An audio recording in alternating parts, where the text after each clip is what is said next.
안녕하세요. 반갑습니다. 헤럴드 경제 서인주 기자입니다. 1월 21일 화요일 오늘의 광주의 경제 부동산 아파트 소식들 빠르게 살펴보도록 하겠습니다. 자, 오늘 좀 재미있는 좀 주목할 만한 소식들 좀 여러 건 있으니까 귀를 좀 기울여 주시고 광주 부동산 시장을 이해하는데 조금이라도 도움이 되었으면 합니다. 자, 설 명절 얼마 안 남았는데 여러분이 저에게 설 명절 선물 하나 주십시오. 예, 아직까지 구독을 안 하고 계신 분이 계시다면 구독, 좋아요 이게 진짜 큰 힘 됩니다. 화이팅 해보도록 할게요. 자, 오늘 첫 번째 소식은 신가 재개발 소식입니다. 신가 재개발 말도 많고 탈도 많은 상황입니다. 이 빠른 착공, 빠른 입주, 이 많은 조합원들이 기대를 했을 텐데 이 사업이 정말 생각처럼 쉽지 않은 상황이 진행되고 있습니다. 대체 시공사 선정 여러 말들이 있었지만 결과적으로 기대를 했었던 시공사들이 참여를 하지 않으면서 많은 조합원들이 실망감을 넘어서 이제 분노를 표출하고 있는데 이제 이런 이제 기류들이 또 나와서 조합장 해임을 하는 이제 총회를 2월 22일 토요일, 다음 달 22일 토요일에 김대중 컨벤션 센터에서 개최를 하기로 했습니다. 이제 결과에 따라서 이 조합장님이 이제 해임될 수도 있고 또 그렇지 않고 유임이 될 수도 있는데 지금 여론들은 지금 감정들 조합원이 좀 날이 선 그런 느낌들을 저도 이제 느끼게 됩니다. 일단 뭐 신뢰가 가장 중요한데 잇따라 사업들, 계획들, 목표들이 이제 지연되거나 많이 늦어지면서 지지부진한 상태, 이른바 답보 상태가 계속 이어지고 있습니다. 결국 시간이 지연되면 결국은 이제 돈과 연관될 수밖에 없는 상황입니다. 신가 재개발 같은 경우는 오는 8월 이제 중요한 PF 대출도 연장 관련해서 아주 이제 중요한 또 이슈가 되는 거지 않습니까? 이 재개발 사업이라든가 재건축, 지역 주택 조합 사업들의 변수들이 미분양에 대한 이제 두려움, 그리고 공사비 증액 이런 것들이 결국에는 추가 분담금으로 이어질 수밖에 없는 상황이라 가뜩이나 지금 어려운 상황에서 예민하고 민감한 이 반응을 보일 수 있을 것 같습니다. 조합장 해임 총회 이제 한 달여 앞으로 남았습니다. 지금 현대산업개발, 이 기존 조합 측에서는 이런 현대산업개발 또 접촉 과정들 했는데 믿을 수 없다, 또 희망 고문이다, 이런 이제 또 조합원들도 있습니다. 예, 시선들이 엇갈리고 있는 상황인데 조합장이 새롭게 이제 바뀌게 되면 이제 새로운 리더십으로 추진되는데 이게 이제 이런 것들은 이제 부작용도 있죠. 조합장이 바뀌어서 잘할 수 있는 분이 오셔서 뭐 잘하는 건 좋은데, 근데 이제 이게 이제 행정적인, 시간적인, 또 비용적인 이제 그런 소요 비용들이 좀 들어갈 수 있습니다. 그래서 이제 그래서 이제 어려운 상황인 것 같습니다. 신가 재개발 정말 좀 이제 광주에서는 주목받는 입지에 관심이 높은 그런 이제 아파트 단지인데 생각 외로 자꾸만 좀 진흙밭으로 빠진 것 같아서 조금 안타까운 마음이 듭니다. 아무튼 슬기롭게 잘 해결책을 마련하길 바라는 마음입니다. 자, 2025년 광주 아파트 분양 시장. 올해는 아파트 분양이 많지가 않습니다. 이 광주 평균이 한 10,000세대 정도 되거든요. 10,000세대에서 올라갔다 내려갔다는데 올해 같은 경우는 6,000세대 정도. 예, 그러니까 평소에 한 60% 정도의 새 아파트 신축 분양 물량 예정돼 있습니다. 근데 올해 이제 가장 이제 좀 눈길을 끌고 주목을 갖고 있는 곳 중에 하나가 이 전남방직 부지 개발입니다. 주상복합 아파트 4,300여 세대를 공급하는 그 단지입니다. 이 단지가 이제 크죠. 크다 보니까 이걸 쪼개서 합니다. 1단지, 2단지. 그래서 1단지는 1,000세대 정도 가량을 먼저 진행을 하고 그 계획들이 아마 설 이후 지나면 본격적으로 시공사 선정, 입찰 과정들 들어가게 될 겁니다.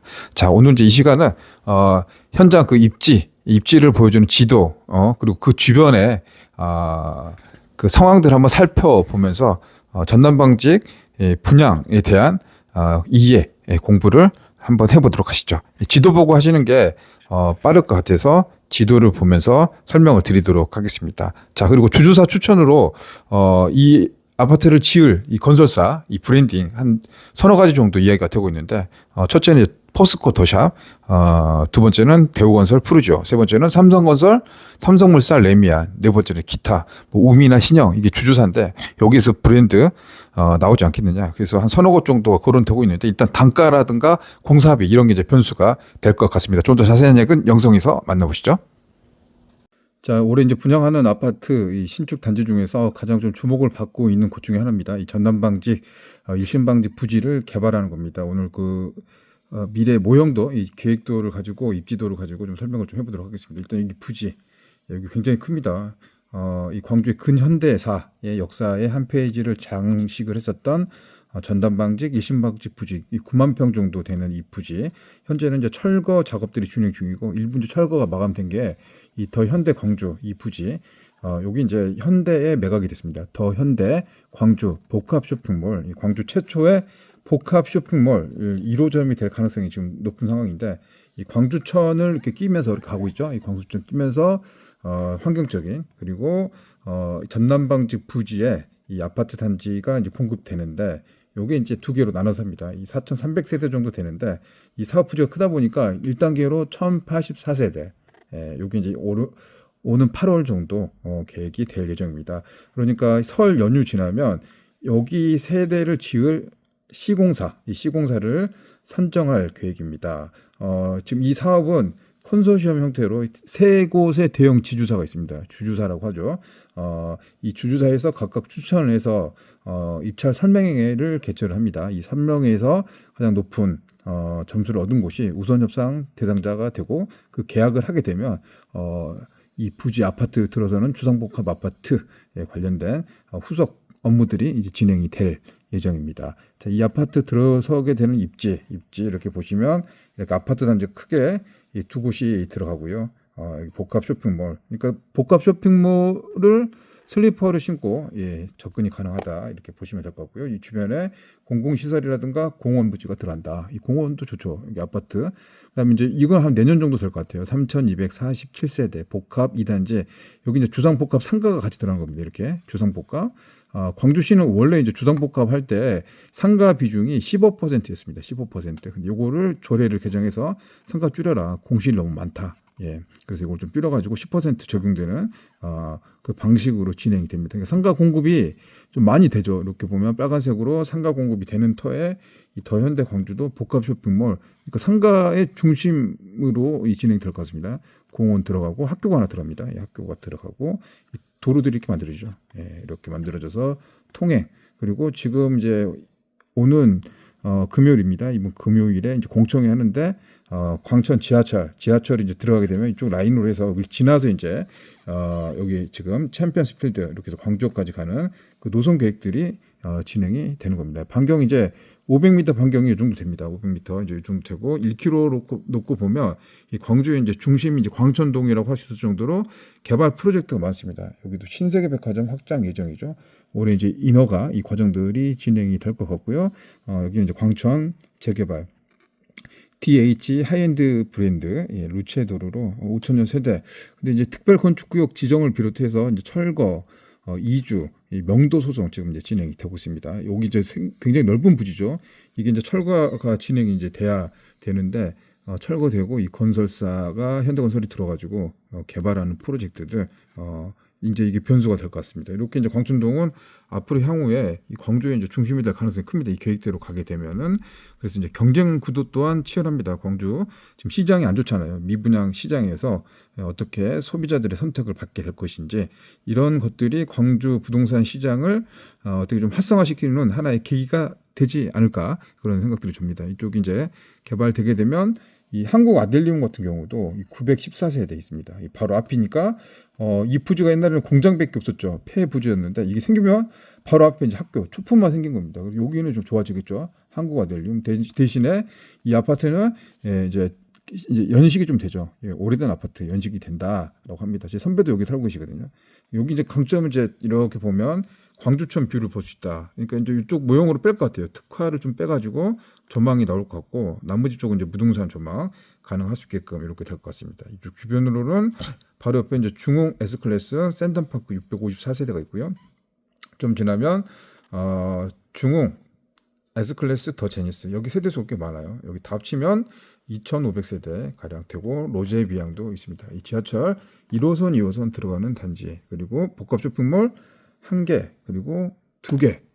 그리고 이제 좀 단위를 넓혀서 보면 기아자동차 버스 터미널, 야구장, 광주역까지 해서 광천선 지하철이 되게 되면 이제 요게 이제 호재가 되겠죠. 만들어지면 호재가 되는데 고분양가, 이 고분양가는 이제 풀어야 될 숙제가 될 것 같습니다. 근데 이 공공기여금으로 6천억 가까이를 이 회사에서는 광주시에 냈기 때문에 이 사업자 입장에서는 손해 보는 장사는 할 수 없죠. 그러니까 이제 분양가는 높아질 수밖에 없는데 뭐 중도금, 발코니, 옵션 이런 거 하면 현재 평당 3천만 원 정도 예상이 된다. 예, 1084세대 그리고 어떤 건설사가 여기를 지을 것이냐. 지금 현재 거론되고 있는 거 설 이후에 입찰 과정들 진행이 될 것 같고요. 현재는 더현대가 아니라 여기 포스코 더샵, 대우건설, 푸르지오, 그리고 삼성물산, 레미안 등이 거론되고 있습니다. 근데 레미안 같은 경우는 공사비가 굉장히 높게 책정돼서 이 사업성 수지를 좀 맞추기는 좀 어렵다라는 게 현장의 반응입니다. 아마 이제 설 지나면 어느 정도 이제 윤곽이 나오게 되고 건설사가 선정이 되면 이제 세부적인 설계라든가 구체적인 내용들이 나오게 될 것 같습니다. 모델 하우스도 이르면 4월, 5월 정도 만들어질 것 같은데 아마 이 부지에 만들 가능성이 좀 클 것 같아요. 이 모델 하우스 만들어지면 정확하게 분양가, 배치동 이런 게 나올 것 같아요. 여러분이 보시기에 이제 일단 요거 먼저 이게 1단지를 먼저 한다고 하죠. 1084세대 노열동이 어디가 될 것인가, 예, 조망은 어떻게 나올 것인가, 예, 학교가 또 품고 있네요. 학교가 가깝고 이쪽에서 봤을 때 이제 광주천 조망 이렇게 나오는 곳들이 좀 고층 아파트가 좀 선호도가 있지 않겠느냐 그런 생각을 해봅니다. 이 비슷한 사례로 좀 넘어오면 이제 제니스 있죠. 제니스도 거의 좀 비슷하네요. 입지적인 배경은 좀 비슷합니다. 다리도 하나 있고 여기 양동시장이 있습니다. 이렇게 이제 광주 광천동 일대 현대 아이파크 여기도 지금 720, 30세대 예, 여기 이제 지금 재시공이 들어가고 있죠. 이것도 되게 되면 바로 이제 복합 쇼핑몰 유스케어 이제 철거가 되고 신세계백화점이 확장되면 이렇게 해서 메디칼 이렇게 진행이 될 것 같습니다. 기아자동차도 있고 광천 2편한 세성도 여기 또 1100세대 정도, 호반 서밋은 246세대. 이 주변으로 아파트 세대가 굉장히 지금 많이 공급되고 있다고 하는 거고요. 이제 도로 문제, 이제 이게 교통량이 폭발적으로 증가하게 되면 이쪽하고 이쪽 또 야구 시즌에서는 여기가 지금 교통 지옥이 될 수 있을 것이다. 그래서 이제 대체할 수 있는 방안, 상무 광천 지하철 만들어야 된다. 그리고 BRT 노선 이렇게 이제 남북 방향으로 지나가기는 노선들 그런 이야기들이 나오고 있습니다. 자, 오늘 그 전남방직 신축 아파트 부지에 대한 이 지도를 보면서 입지 분석이라고 할까요? 이 세부적인 내용들 또 미래의 모습들, 변해가는 광주의 내일 이런 것들을 미리 좀 공부를 해봤습니다. 다음은 상무지구의 희소식, 좀 좋은 소식인 것 같습니다. 저도 오다 가다 이렇게 보고 있는데 예전에 상무소각장 그 자리 있잖아요. 그 상무소각장이 이제 가동을 안 합니다. 그래서 상무소각장을 이전하는 그런 작업들, 부지 선정들 지금 진행이 되고 있는데 일단 광산구 이 삼거동 일대가 이제 확정이 됐습니다. 이제 그거로 이제 옮겨가는 상황입니다. 이제 그 소각장의 기능을 이제 상실해서 그 부지를 어떻게 개발할 것인가 이제 그런 논의들이 있어갖고 지금 이제 공사를 지금 진행되고 있는데 상무소각장 그 자리에 516억 원을 들여서 이 광주 대표 도서관 이 사업들을 진행을 하고 있습니다. 진행하고 있어요. 겉에서 봤서는 잘 안 보이는데 자세히 보면 공사가 진행하고 있고 현재 공정률은 44%, 그러니까 절반 정도 공사가 진행되고 있고 골조 공사 지금 하고 있는 단계입니다. 이 광주시는 올 연말 그러니까 12월 연말께 정도 되면 광주를 대표하는 도서관은 상무지구 상무 소각장 자리에 짓겠다고 합니다. 그리고 공장동 부지가 또 하나 있거든요. 공장동 이 부지에는 복합 문화시설을 만들겠다.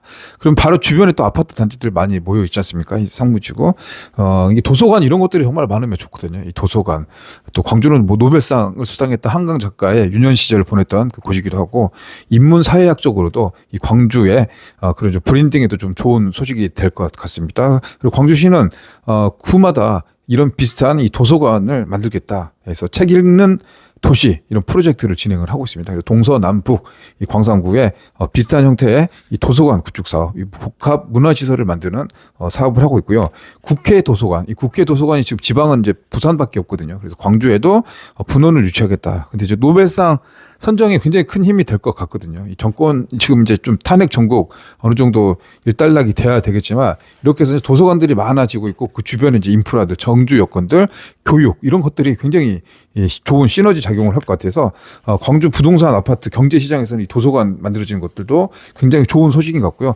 상무지구 또 가깝게 계신 분들은 좀 좋을 것 같습니다. 상무지구 좀 호재가 되지 않겠느냐 그런 말씀을 좀 전해드립니다.